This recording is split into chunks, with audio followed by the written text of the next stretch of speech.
Hi, I'm Jackie Owens. I'm a co-chair of the Darien CPAC.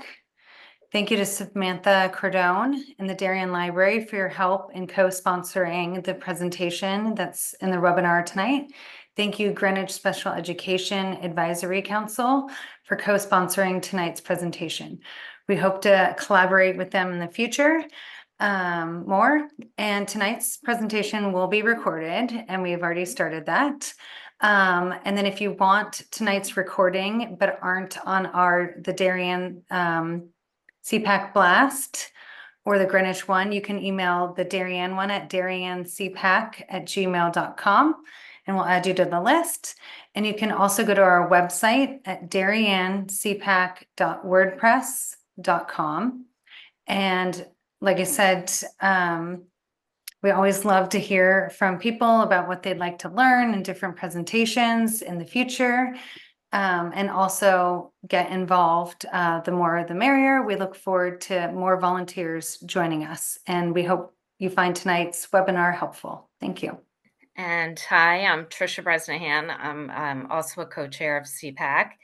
And so tonight's webinar, there will be a Q&A, and you can put in your questions at any time. And the Drs. Stinnett and Williams will answer the questions at the appropriate time during the presentation.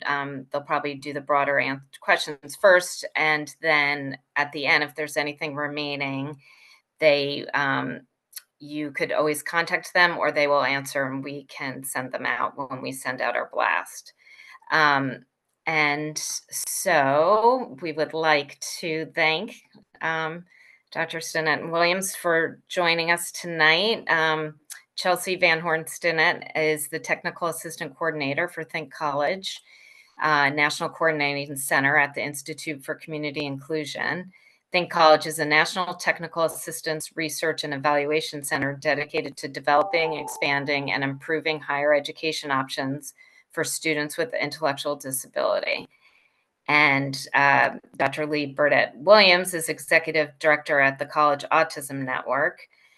CAN links stakeholders engaged in evidence-guided efforts to improve access, experience, and outcomes for post-secondary students with autism. So welcome and thank you so much. Yes, thank you. And we are thrilled to be here. My colleague, Dr. Williams, and I have presented on this topic a few times, so we hope you consume this information as if two old friends are coming to the table this evening to talk about the two things they love the most, which I think is a pretty accurate description. Wouldn't you say, Dr. Williams? Yeah, that sounds about right. Right. Awesome. Well, we are excited to chat with you tonight about empowering families to navigate autism support in post-secondary education. In particular, we are highlighting our two organizations, Think College at the Institute for Community Inclusion at the University of Massachusetts, Boston, and the College Autism Network. And so we are going to be speaking tonight about the two different types of programs that we have here. And Dr. Williams is going to get more into what we are referring to this evening as autism-specific programs, autism support programs that support students with autism in degree-granting programs at a college or university, have the same entrance criteria for everyone else attending the university, and they provide academic support, peer mentoring, social activities, coaching, and other services, often at an additional fee. And Dr. Williams is going to speak more to what we mean by ASPs and further defining those programs for you in a moment. And I am going to be speaking to what we refer to as post-secondary education for people with intellectual disability. These programs are largely non-degree seeking students diagnosed with an intellectual disability, but often have other developmental disabilities, including autism. There are a separate entrance criteria for these types of programs, and there's certainly an emphasis on employment upon graduation rather than degree attainment, as our autism support programs often focus on. Our objectives for tonight are for you as attendees to understand the difference in eligibility requirements between these two types of programs and the types of support that are provided between PSE, which is what I refer to as post-secondary education programs, and ASP programs, and to understand the resources and support available to help navigate the college search. So as prospective family members, students, K-12 support personnel, college prep counselors, guidance counselors, Dr. Williams and I really want to make sure that we provide you with the information necessary to support you in your search for the next step and which type of program may be better suited for both your support needs and goals for the future. And we would hope that by the end of this webinar, you are able to answer this essential question. What are the key differences in eligibility requirements between the two types of programs, and where can I learn more about either option? I am Dr. Chelsea VanHorn Stinnett. I am a Think College Technical Assistance team member. I ran a college program for students with intellectual disability at a large university in the Southeast. I also teach special education pre-service teachers how to support students in transition. And I moderate our Think College Families group, which I'm going to pop into the chat as Dr. Williams takes over and introduces herself. The Think College Families group is hosted on Facebook, and we have over 3,000 members, family members who are supporting their student or another individual in identifying which college option might be best for them, those individuals with intellectual disability and or autism. So I'm going to pop that in the chat as I be quiet for a minute and let Dr. Williams take over. Thanks, Chelsea. Yeah, hi, I'm Lee Williams and Executive Director of CAN. And as you can see from my those couple of bullets there, I am coming at this from a kind of different direction. I'm not really an autism expert. I am not a special ed expert. I am someone who spent my career in higher education and student affairs and got into this work because I was seeing an increasing number of students enrolled who were really struggling with some of the challenges that come from being autistic in higher education. And that kind of led me down a path to this organization. And so my perspective that I bring to these conversations is somebody who's been a dean and a vice president and has worked with students and families to figure out how to be successful in college. I've worked with a lot of families in situations that were pretty tough because students were not successful and needed to leave. And that really motivated me to try and kind of get upstream of a lot of those situations and better help families make really good discerning decisions about where a student might be most successful in higher education. So, I will talk a little bit more about the College Autism Network, which is really a membership association for professionals on college campuses who work with autistic and other neurodivergent students. We also have employers who are our members who have neurodiversity hiring initiatives and a lot of transition professionals as well. All right, so this evening we are going to review the rationale. So why these two types of programs are necessary and how they have supported students to date. We are going to provide an overview of post-secondary education programs for students with intellectual disability and key resources from Think College. Dr. Williams will provide an overview of autism-specific programs and key resources from the College Autism Network. We're going to review some common considerations from the perspective of each type of program. So we both, as you can imagine, field a lot of similar questions, and these programs are distinctly different. There are some similarities, certainly, but we want to make sure to delineate where we can those common considerations and questions that we field as larger entities that support individual programs that exist all across the country. And we hope to be able to answer your questions on eligibility and the college search process. So with that in mind, we wanted to start off with our rationale here for you tonight. And what we find, and Dr. Williams, please feel free to chime in as well, is that we know that confusion exists amongst prospective students and families. The transition to college life for any family is one that is both exciting and slightly terrifying. Just the idea of how much you need to do to get your student to start to consider, what are the skills I need to build? What are the steps I need to take to not only apply, but gain entrance and then mentally and physically transition to college life. Compounded by the fact that, students with autism, students with intellectual disability, and the many protection, supports, and services that are afforded to them in K-12 often look very different in higher education. And so it is our hope that we're able to reduce any existing confusion amongst y'all tonight about our two types of programs, what they are, eligibility requirements, how we support students with autism in higher education, as well as reducing the amount of questions around which programs students are eligible for. You'll hear more from Dr. Williams soon, and you'll be able to see the difference, we hope clearly, between the two types of programs. And then it's up to you to determine with your student what is the best fit, what is the right next step based upon their support needs and their goals for their future. Anything you'd like to add, Dr. Williams? Well, I really feel for parents in sitting in your seats looking at your screens right now, because this is a really complex landscape.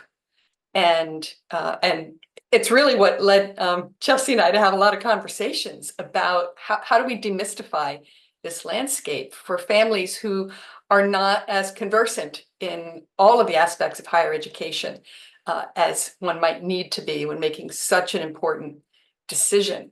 And so, in addition to having the challenges of going from secondary school and the IDEA and IEPs into a college setting where the IDEA isn't really what's enforced, it's the ADA, you have this added complexity of programs that are popping up at a really rapid rate on college campuses. And if I wasn't as familiar with the terms, I would find myself really confused. And so that's a lot of the motivation really for us, is just to demystify that landscape a little bit, to provide you with something of a map so that you can approach that landscape with a bit more knowledge and hopefully make good decisions that have the right impact on your student and your family. Well said. I'm going to start us off this evening describing post-secondary education, or PSE, programs for students with intellectual disability. And we could teach entire courses, Dr. Williams and I, on our respective types of programs. And we are going to try to condense this into a very short period of time, because we think the most benefit of these presentations that we give is really in providing opportunities for you to ask questions of us during and at the end of our presentation. So please know that I'm going to briefly review what is a very comprehensive description of these types of programs. And if you do have any questions, we will have some opportunity for that, not only in this session, but also I'll provide my contact information to follow up with some additional information. But to try to build your contextual knowledge of post-secondary education, or PSCs, for people with intellectual disability, I'm first going to introduce what Think College is. Think College is a entity that is housed at the Institute for Community Inclusion at the University of Massachusetts, Boston. And under the Think College umbrella, there are two national centers. There is the National Coordinating Center and the Inclusive Higher Education Network. And really, the only thing you need to know about all of that is that we have two federally funded technical assistance centers working to build capacity and understanding of the options that are available for college students with intellectual disability all across the country. We want to expand the number of opportunities and access to higher education for students with intellectual disability. And we work to build capacity amongst a variety of stakeholders. That includes you as prospective family members, prospective students, and K-12 educators, among others, to ensure that our students who want to go to college know that it's an option and how to best prepare for that transition. Our website is thinkcollege.net, and I will drop that. I do have the option I couldn't post to everyone previously, y'all. Now I can. I'm going to pop that in the chat. so that if you want to peruse our website while I'm talking, you are welcome to. The characteristics of these programs, PSC programs for students with intellectual disability. First and foremost, these are programs that are created for and support students with an actual diagnosis of an intellectual disability. So as you can imagine, historically, college is not really a place that was created for people with intellectual disability. These programs create a space and provide unique and specific services that are tailored for the support needs specific to people with intellectual disability. Traditionally, we're talking about non-degree programs housed at colleges and universities across the country, over 340, where students are more often than not auditing college coursework using a variety of modifications to access inclusive college coursework with their peers without intellectual disability. Again, these are ran by and housed within a college or university. These are not agencies where students will take one class or take a day trip to a college or university. These are often academic programs within a college or university where students are matriculating students at that institution. These programs are providing students with a meaningful credential and often access to industry credentials. So in lieu of graduating with a degree, students will graduate with a credential specific to that academic program at the university, often tied to, aligned with industry recognized credentials that are in demand in a given labor market. These programs often have different entrance criteria and processes. This is not the type of program where you will be required to take the SAT, ACT, no GPA. Rather, this is often a separate application process where students are asked questions really aimed at what they desire to accomplish upon graduating college, how they feel college could enhance their post-school outcomes related to employment, independent living, and social engagement. And so it's not your traditional application process. It is a separate process. Students come to campus to interview, where program staff are really seeking to determine if a student is individually motivated to engage in competitive integrated employment, if students are motivated to live more independently, and if the program would be a good fit for a student's support needs. And conversely, prospective parents and students are really interviewing the program to see if they provide the support and feel as though that program would be the best fit for their student and the next step in their educational journey.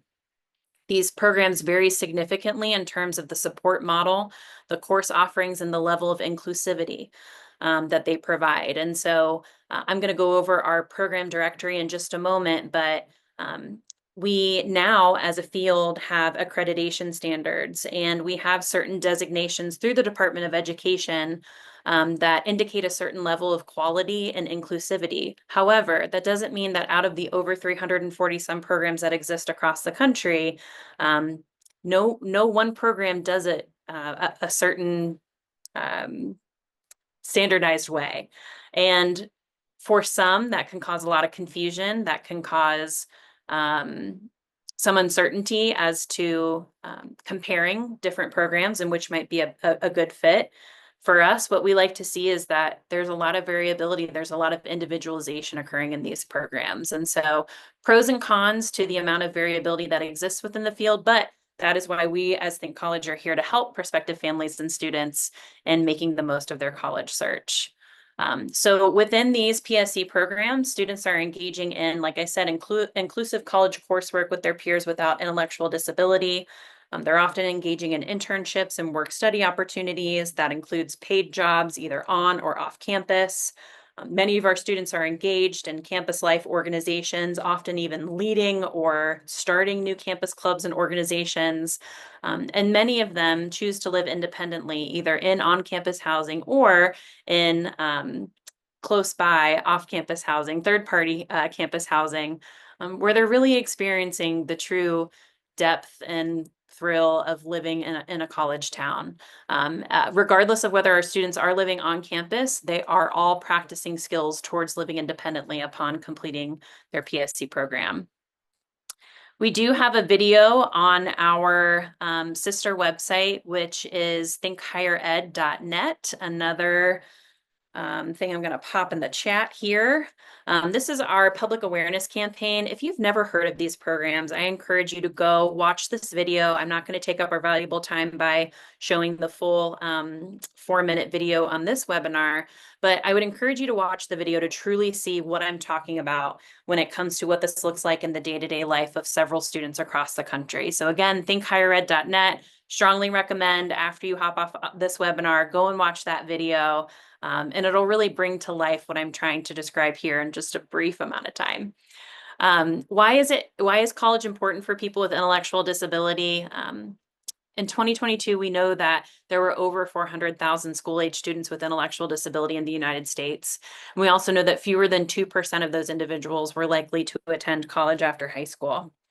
The outcomes for that 98% that don't attend higher education, we know that only 15% have paid employment in the community, that 42% attend a day program or a sheltered workshop, 44% report feeling that they are often or sometimes lonely, and almost 30% of individuals who do not attend college are living below the poverty line.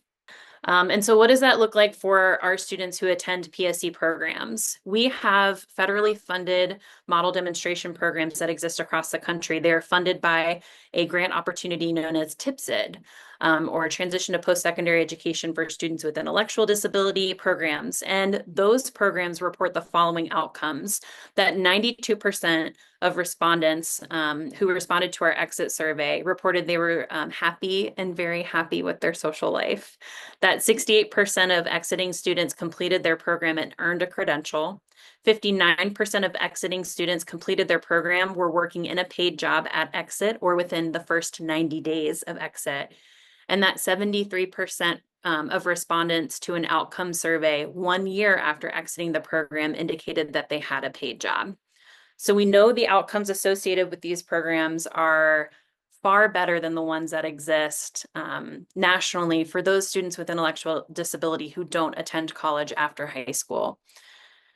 The Higher Education Opportunity Act defines a student with an intellectual disability for the purpose of these programs. And this is important because it qualifies students to certain access to certain federal funding opportunities. So it's important to understand that we know as a field and we know as professionals that this label is not comprehensive. This diagnosis is not comprehensive of who an individual is, their capabilities.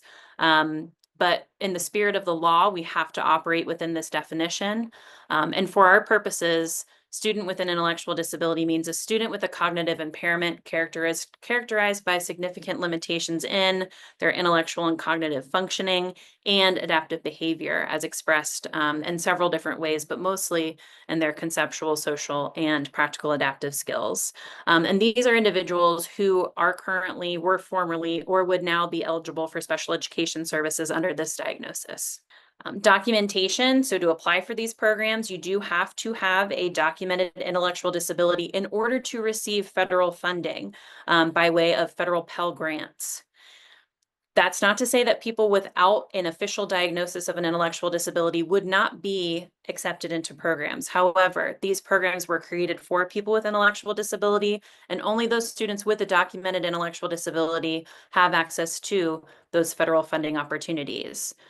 So documentation via a psychoeducational evaluation or any other diagnosis of an intellectual disability by a psychologist or otherwise qualified professional, or a record of disability from your state educational agency, your local school district, a government agency such as Social Security or Voc Rehab that identifies you as having an intellectual disability. Again, some programs will accept students without an actual diagnosis or classification of an intellectual disability, but they usually require that a student's support needs are reflective of the other program participants. And most, I would say, are very strict in adhering to the law, mostly because there are funding opportunities that are tied to ensuring that you only are accepting people with an actual diagnosis of an intellectual disability. And then for those programs who have received a designation through the U.S. Department of Education with approval to offer federal financial aid for non-degree programs. Only those students with a documented intellectual disability have access to that federal financial aid. So that brings me to, hopefully, a nice segue into Dr. Williams' part here this evening. Well, what about students with autism? If the student with autism also has a co-occurring documented intellectual disability, which we often find, we know that of those students attending PSC programs, that almost a third of them also have a diagnosis of autism. That student does meet the definition of an eligible student with an intellectual disability. If a student with autism does not have co-occurring documented intellectual disability, that student would not meet the definition of a student eligible for federal financial aid through these programs. Programs supported by Think College are usually not a good fit for students with autism who would like to obtain a college degree. That is why our friends from the College Autism Network are here and are going to talk to you more about what those opportunities look like for those students with autism who would like to pursue a college degree. Eligibility requirements, through our guiding principles as Think College and our accreditation standards, we work really hard to work with programs across the country to ensure that because they are created for students with intellectual disability, that those eligibility requirements are not so high that access is exclusive to only those students who have lower support needs. The requirements and admissions processes can vary from program to program. So some it's a very rigorous multi-step process to both apply and interview at these programs. For others, if you simply meet the criteria of having an intellectual disability, you are accepted. It varies significantly depending upon the program. What programs are looking for, though, are students who want to work towards more independence, can connect attending college to their desired outcomes in employment and independent living, and are able to communicate their needs and demonstrate general safety and decision-making skills. Again, this process looks very different in terms of entering one of these programs. There is traditionally an application, an interview, followed by an orientation and the first day of class. For some, this process goes really quick. We have people who are applying at the end of May and attending the first day of class in August. For others, it's a process that starts. We have a large amount of programs whose applications have actually already opened. The deadline may have even passed, and they are already onto the interview phase in order to accept those students who will be starting in fall of 2025. Again, thinkcollege.net is our website. We have a program directory called the College Search, where you are able to search for programs based on a few different features. It is the only national database of college programs for students with intellectual disability. If you go to students and families at the top of our website, you can learn more about how to engage in an effective college search. And you can also email me. I'm going to pop my contact information in the chat now, and then it's also included at the end of this presentation if you would like more information on how to conduct an effective college search. With that, I am going to hand it over to Dr. Williams, and I'm going to pop into the Q&A and see if there are any questions that I can answer. Thanks, Chelsea. And I'll just need you to do a couple of slide shifts when it seems obvious. So, you may be sitting there thinking, well, I have an autistic son or daughter, and I think that they're brilliant, or they're a very good student. They do well academically. There may be some other challenges, but, I have a student who wants to be a chemical engineer or a veterinarian or an English professor and is going to need a college degree to pursue that career. And so how does this work? The programs that I'm going to be talking about are different sort of in the underlying structure than the Think College programs. First of all, they're not federally funded programs. They're programs that are funded by the institution or through fees for parents. And they're also, no two are alike, right? So when the Think College folks are doing their amazing work, what they've got are a set of standards and criteria that programs adhere to across the country. So all 350 or 400, I don't know what the count is right now, of those programs are not so much working in lockstep, but are pretty similar.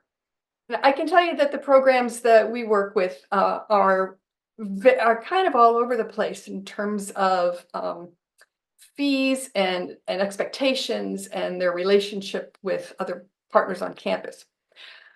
So let me tell you sort of the three types of services that I want to talk a little bit about. The first is what Chelsea's mentioned are autism specific programs. The second will be enhanced services within a disability services or disability resource office setting. And then a third option is for referrals to outside providers who are kind of the outrigger on a canoe, if you think of the canoe as being the college setting. So let me tell you a little bit about this first group. So autism-specific programs are programs that are for matriculating students. So students who intend to pursue a degree, and they are admitted to the college or university with the same admissions criteria that all students are admitted.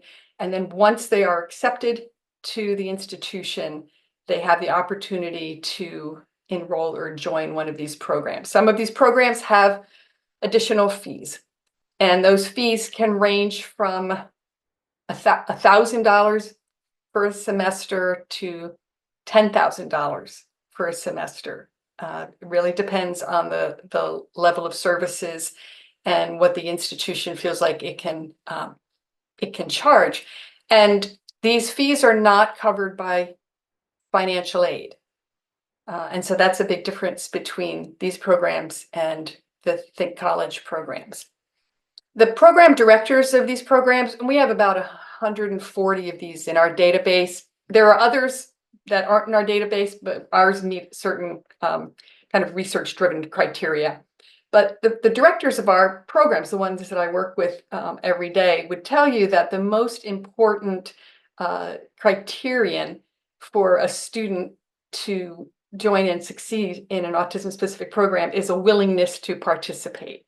And that might seem really obvious, but our directors would tell you that every year they have students who say, I didn't want to do this. I don't want to be here. My parents made me sign up for this, and you're going to have to drag me to everything, right? And that's like a serious red flag, right? That student is probably not going to do as well as they could. The autism-specific programs provide support services such as tutoring, social activities within the program with other autistic or neurodivergent students. They may provide executive function coaching. The tutoring and the executive function coaching, might be available for any student on campus, but within the context of the autism-specific program, these students tend to be in something of a cohort. They come in maybe as 20 or 30 or 40 first-year students in this program, and they are participating in these activities in a sort of structured way. These programs don't provide personal care assistance. They don't provide modifications or support modifications to curricular or behavioral standards. And this has more to do with the shift from the IDEA to the ADA, from high school to college. In a college setting, modifications that might help a student succeed academically are not expected, not required, and a college generally won't provide those. They will provide accommodations, but those accommodations are really about providing access and removing institutional barriers, and not about guaranteeing the success of a student. Some of these programs focus on the first year because that's the part of the runway that really can trip students up. Some of them are available for students all 4 years, and they provide different types of support, different levels of support as a student moves through college, culminating with perhaps some workforce transition support. Many of these programs provide a special orientation program where students who have enrolled in the program come maybe a few days earlier, come at some point over the summer to kind of lengthen that runway. Give them a better chance of feeling at ease and prepared when they start classes. A second option that a lot of schools do choose is these enhanced services within the Disability Services Office. So every college and university has an Office of Disability Services. It might be called something else, the Student Access Office. And I'm really sorry about that because it requires you to do more Googling on a university website than you should have to do. But colleges and universities don't really worry too much about that. They like naming things what they want to name them. But every one of those campuses has this office, and some of them have a person or several people who are really knowledgeable about autistic students and neurodivergent students and working with them and the strategies that are going to be really effective. And so they might offer some of those autism specific opportunities, like a social group, like a, Dungeons and Dragons on Friday night kind of group, or, another sort of off-campus activity. They provide peer mentoring is pretty common, but they're not going to be as cohort based as an autism specific program, right? Because students are kind of coming and going in different ways. They might charge a fee. Some of them have, University of Connecticut is a good example. Their Beyond Access program is not a cohort-based model. It's not an autism-specific program, but it's a very good program where a student can sign up for 1 semester of extra services at different levels, and they will charge a fee. And some of these also may include a special summer orientation program. And I'm going to give you a link to our summer program database from the College Autism Network's website, because there are schools that provide summer programs, not just for their own students, but for any students, autistic students going to college.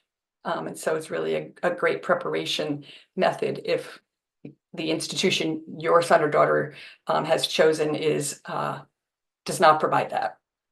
And then some schools will say, we'd love to have your student enrolled, but we can't provide the level of service and support, or intuitively from talking with them that they're not going to provide the level of support that your student needs.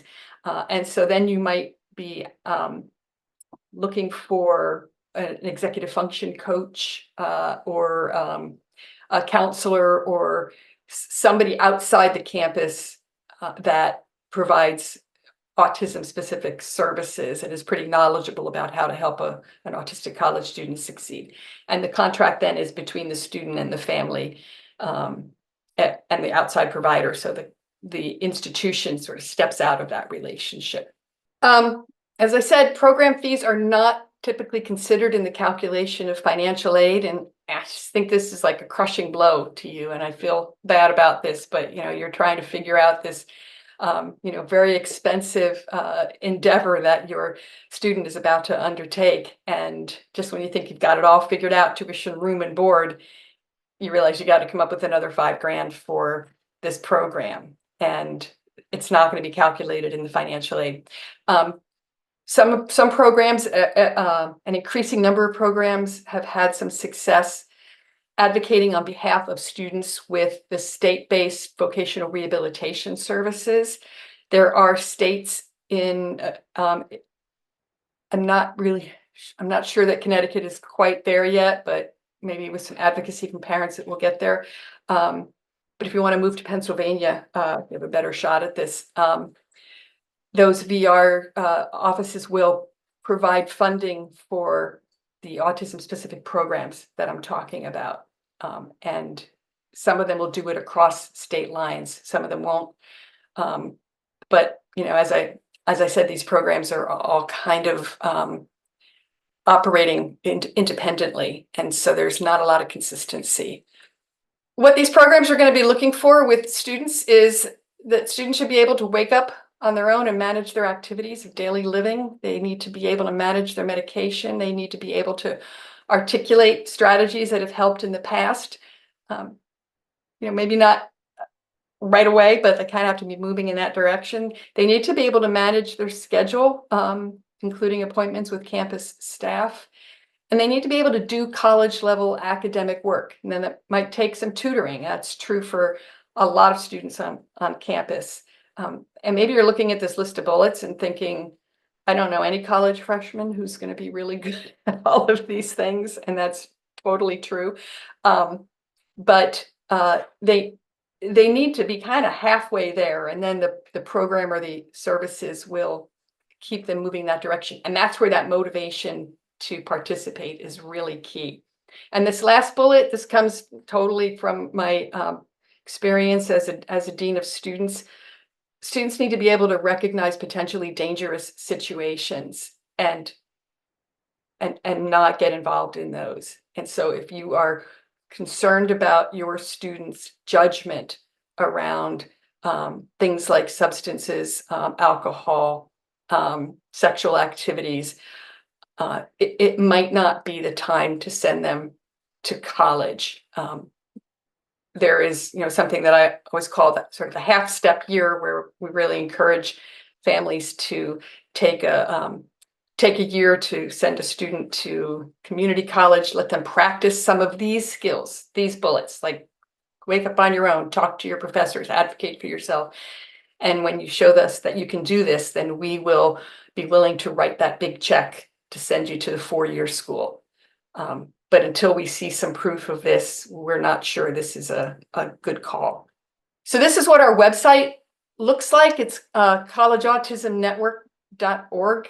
And on this website, if you go to the right, you see under resources, that top link, click, you can go through the next slide there, Chelsea. This will take you to the Autism Specific College database. And one more click. You can filter this and it will show you the list of 140 now programs. And then you click on any of these and it'll take you to a description of that program and then a link to that program's website. And so that's what I've got to say about ASP. And I know a few questions have come in and we'll try and answer those. But I hope that gives you sort of a sense of the distinction between these two types of programs and how you might be able to discern the best option for your student. Thank you, Dr. Williams. And we're going to go through some common considerations and questions that we field consistently. And then you are welcome to continue to contribute to the Q&A. Dr. Williams, I'm gonna throw one at you right now, if you're game. Sure. We had someone in the Q&A say that you had mentioned a good point, that there are so many programs that are now being offered at institutes of higher education to serve neurodiverse students. It's difficult to discern what each program really is, what it offers, to determine whether it's appropriate for your child. Are there any informational sites and databases like Niche and US News and World Report, based on the experience of neurodiverse students and or informed professionals in higher education, that you would refer folks to? Yeah, that's a great question. And we would love to have that kind of a comprehensive database. What I generally tell people is, so the Think College database is the biggest, and our programs are a subset of the Think College program. So you'll actually find some of our programs in the Think College database. And there are a few other, if you Google, you might find some sites where you will pay a fee to have access to a database. We don't do that. There's a very well-known expert in autism support, Dr. Jane Thierfeld Brown, who is actually in West Hartford, and she runs a business called College Autism Spectrum, and she's got a database of her own and has some information I think is really valuable. And then one other resource that I'm really excited to tell you about is if you go to YouTube and you search on inclusive academia, this is a YouTube channel that was started by a father after going through this process and using our database to help his son find the right program. And he said, I think parents want to meet some of these program directors. And so he's interviewed a whole bunch of us. And you can go to this channel and you can watch interviews with a number of program directors who will talk about their programs. And you'll get a good sense of the vibe of the program from those videos. And so I think that would be really helpful, but there's not an overarching database out there. So there's a lot of Googling involved. And also another point of distinction, inclusive academia is so cool because it was a parent who had the same question that we posed, like the rationale for this presentation itself, which is what are the differences? They realized that there were two types of programs, and they ultimately, Dr. Williams, correct me if I'm wrong, ended up going with an ASP program and realizing that was the way forward for them. But as a result, now not only do they interview some ASP program directors, but I've been on Inclusive Academia and they're interviewing some students who've attended. That's what I really like. I love the student perspective on, this is what I was looking for in the search. This is why I decided to go with this program. And so really cool that it was, and that's what's cool about both types of programs is they really started from the advocacy and the knowledge and the search of parents. So these programs, and we understand that there is a big gap in Connecticut specifically around options that are available, and we will not downplay the role that parents can have in advocating for additional opportunities and programming at the college level for their students. All right, we've got that one marked. We are going to go through some common considerations. Please keep throwing your questions in the chat and the Q&A, and we will get to those. But I'm hopeful that some of these Q&A or these common considerations will also help to inform some lingering questions that you may have. And that is, first up, what a nice unexpected segue. What are the role of parents in these respective programs? Dr. Williams, do you want to start off with describing the role of parents in those autism-specific programs? Yeah, I think the word that comes to mind is fraught, because there's a lot at stake, and the college or university is going to tell you our students are adults and we want them to take responsibility for themselves, and you're going, I'm not sure he's quite there yet, and I would like someone to know more about my child than you're going to get from their file. And so I think the first role of parents is to provide as much information to the institution that your student is considering, so that it really is a dialogue about the services that are provided and are these a good fit for what your student needs.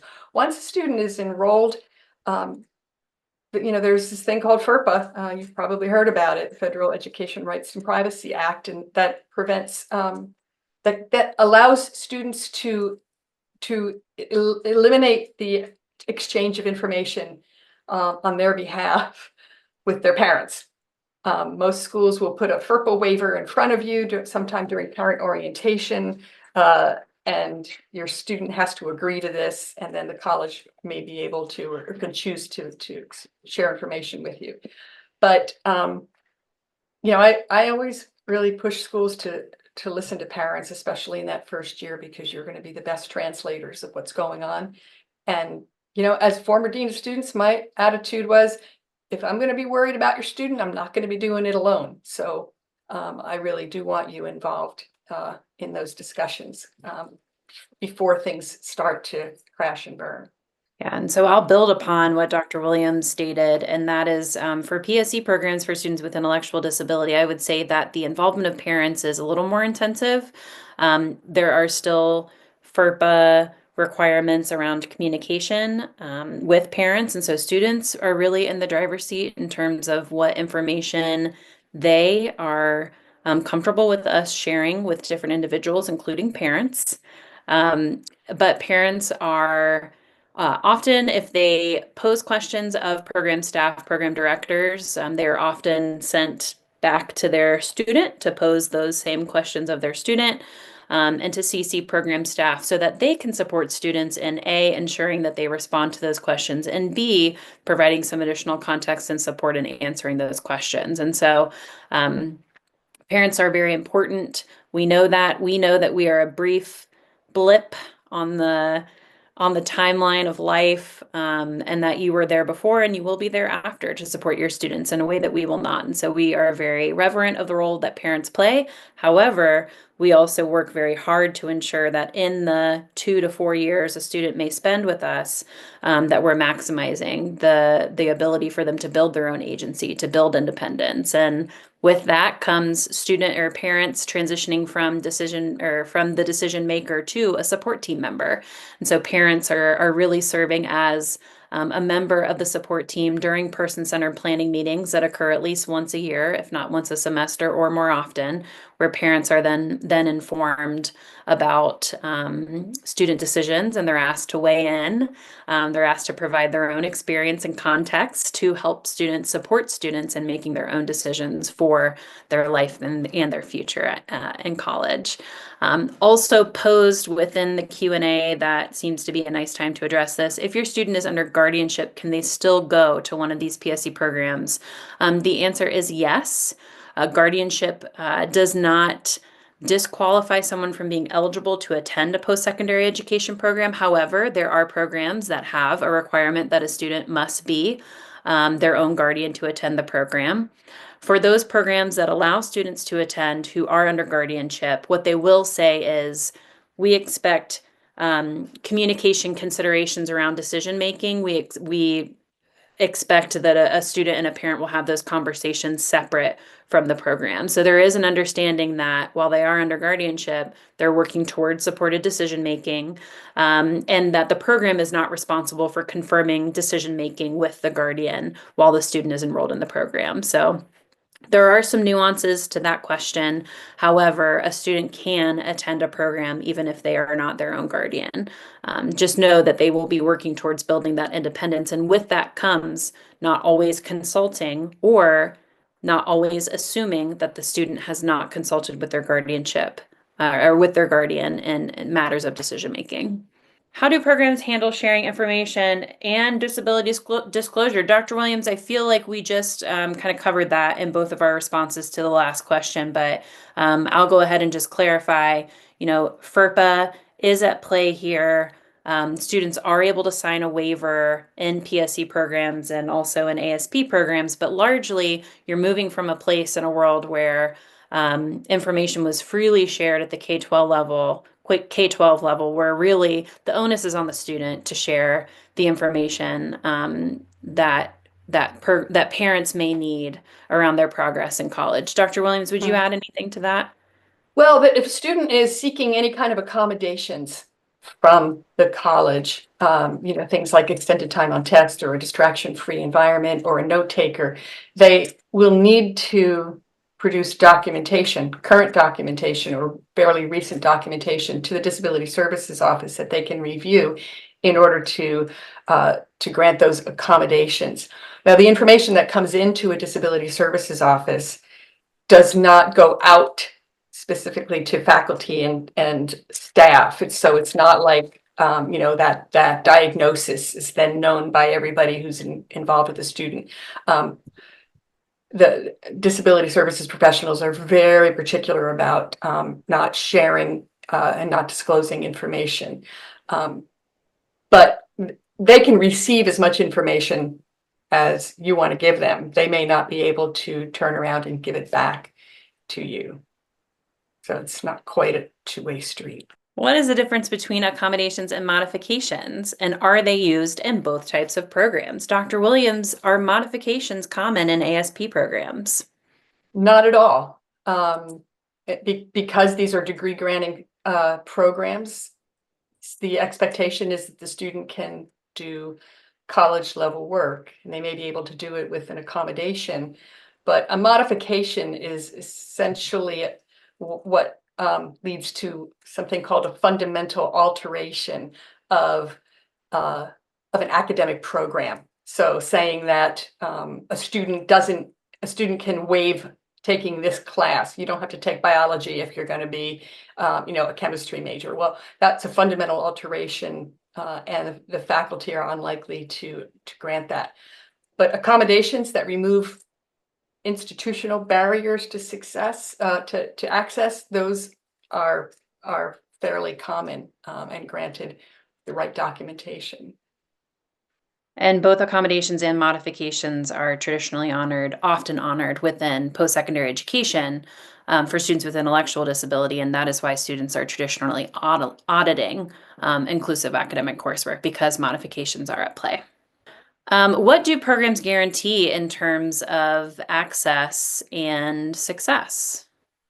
How about ASPs, Dr. Williams? Yeah, well, that's the big shift, right? From high school to college. The IDEA, the federal legislation that tells K-12 what it needs to provide to students, is really always focused on success. High schools have to go to great lengths to help a student be successful, and that might require a modification to an academic program. It might require a one-on-one attendant in a classroom. It might mean that a student leaves their public school and goes to a private school. None of that's happening under the ADA. The ADA is really about guaranteeing access. And so an institution is required to kind of look at what institutional barriers might be keeping a student from having access to the same opportunities that any student has. And if the college or university feels like this is an institutional barrier, we can create an accommodation that helps the student get around that. And if a student feels like the college or university isn't providing that, there are ways to address that through the Office of Civil Rights. But for the most part, colleges and universities say, we will do everything we can to give you access to these opportunities, and the rest is up to you. Yeah, where I feel there's a higher expectation of PSE programs in terms of facilitating access, especially if a student is doing so in an audit capacity in those inclusive courses, and success, that there is an expectation around the type and number of integrated employment opportunities, that there are certain goals that students are going to be working towards that the program would be supporting students in obtaining. And so I do feel that there is a higher expectation, not necessarily a guarantee, but a higher expectation of what is facilitated by PSE programs compared to what is, guaranteed or facilitated by ASP programs. We do have a question here. Should you look for a certain percentage graduation rate at a program? How many stayed for 4 years? And Trisha, I believe that was, that was yours because that came in through the traditional webinar chat. Could you clarify exactly what you're asking there? Oh, sorry about that. Like, how many successfully got the certification at the end? Is it like, do you want to make sure there was 90% stayed? What if one, or how many dropped out after the first year? I mean, is there anything that you should really look for in the success rate versus, going to college as a general ed student? Oh, okay, so you're referring specifically to PSC programs, correct? Yes, I'm sorry. Yes. Yeah, no problem. So certainly, I think the best indication of the success of a program is the retention rate of students. And so looking at the percentage of students who completed the program with a credential, which is listed in our college search. These programs self-report this information, so something to keep in mind. But one of the things that I would look for if I were doing a college search right now for PSC programs for students with intellectual disability, I would use our college search and I would be looking at how many students had a paid job while they were employed, how many students had a paid job at exit, and how many students completed their program. Those would be the metrics I would be looking for that would really speak to the success and the quality of the program, as well as their indication as a comprehensive transition to post-secondary or a CTP program. And that is that U.S. Department of Education designation that programs will apply for and achieve based upon certain indicators of standard and quality. So again, how many students completed the program, the number or the percentage of individuals who had a paid job, and those who had a paid job at exit would be the indicators that I would look for if I were doing my own college search right now of PSC programs. How about this one to round us out for this evening, Dr. Williams? What about campuses where both types of programs exist? As we are seeing more and more of these programs develop across the country, we know that there may be an ASP program and an and a PSC program that exists on the same campus. Do they work together? Are they the same program? What would you say if you were posed that question, Dr. Williams? I would say sometimes, sometimes they work together. One of the interesting things about these programs is especially at the larger universities, they have often grown up in two very different locations on campus, right? And so some of the inclusive programs might have come out of a Department of Special Education, in the School of Education, whereas the autism specific program has grown up over in student support services. And so on a big campus, those are like miles apart. And they might not even know each other.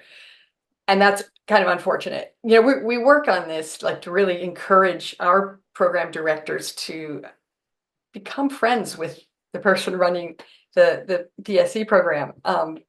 And a great example of this is the University of Alabama, where the autism specific program director, Megan Davis, sits on the admissions committee for the PSE program there. And so she's kind of a gatekeeper, right? So she can say, I think this student is probably a better fit over here. Ohio State University, very closely tied to one another. In fact, one person oversees both of those programs that has its own director. So it's a really good question to ask when you're looking at schools, but it's definitely a work in progress. Yeah, I would agree. We have one more question in the Q&A. Dr. Williams, this seems more suited for you. Are there any Connecticut community colleges that have a more robust enhanced services program for neurodiverse students, or a how about any fifth-year secondary programs? Some schools, private programs like Franklin Academy, offer this option and advertise it as prep for the college experience. Are they worth it, or would it be better to try the community college year? Well, Franklin Academy is great. Another option, private school option, is Mitchell College, which has a program called Thames Academy or Thames at Mitchell, which is a pre-college transition program on a college campus. And so that's kind of what's nice about it. The students in Thames are attending Mitchell classes with enrolled Mitchell students. A lot depends on your resources. If you can afford one of those programs, it's a great option. I'm not really familiar enough with the community colleges in Connecticut at that level, but I think if that makes more sense for your family, either geographically or financially, I think you can call that office, have a conversation with the director of that office and ask about services and the success rate that they see when they enroll autistic students. Awesome. Thank you, Dr. Williams. We have reached our time. If you have any questions for us, or rather for the questions you have for us, you are welcome to come off mute, ask those questions directly. We have answered all the ones that have been put in the Q&A, but if you have any remaining questions, please feel free to drop them in the Q&A. Otherwise, we have our contact information here. So for any questions at large about PSC programs for students with intellectual disability, or even those in-between questions, we have no problem handing you over to Dr. Williams and our CAN colleagues, but you can always shoot us an email initially at thinkcollegeta@umb.edu. That is our national help desk. We can direct you to where you need to go, as well as our contact information. Our different websites are listed on this slide. Dr. Williams has also provided how to get a hold of her and the College Autism Network, as well as collegeautismnetwork.org, which is where you can find a bevy of resources about ASPs, as well as their directory that Dr. Williams reviewed this evening. Dr. Williams, we have one more entry into the Q&A, and it's not a question, just a thank you very much, and that this has been very informative and very helpful. So we certainly appreciate that. Thanks Yeah. to all those who asked any questions in the Q&A. Are there any that we can answer for you, those who feel comfortable coming off mute? All right, it looks like we just have some general questions about how families can access this recording. So we are going to let our friends at CPAC take over from here about some additional information. So thanks so much. Yes, the Darien Library is recording this for us, and we will be sending out the recording via our e-blast. So if you're not on it, it's dariencpac@gmail.com. Also, we'll put it on our dariencpac.wordpress.com website, and we'll be sending it to the Greenwich SEAC too, so that they can get it to their parents. So hopefully one of those things will work, and we will also put these links that Dr. Stinnett Williams shared with us on the e-blast, so that those will all be there too, just in case you missed some of them. Thank you both so much for all this information. It's amazing. And I think a great start for people who didn't even know where to begin. And now everyone will be on your websites. Hopefully it doesn't crash, right? To start looking at these programs, because there is so much work to do on it. And but you've really helped us with our first steps on what to do. So we really, really appreciate it. So again, if you want the DarienCPAC@gmail, if you want us to send you the recording when we get it back from the Darien Library, and we want to thank Samantha again at Darien Library. So thanks so much, Dr. Stinnett and Williams. That was wonderful information. You're welcome. Thanks for having us. Yes, thanks for having us. We appreciate your time.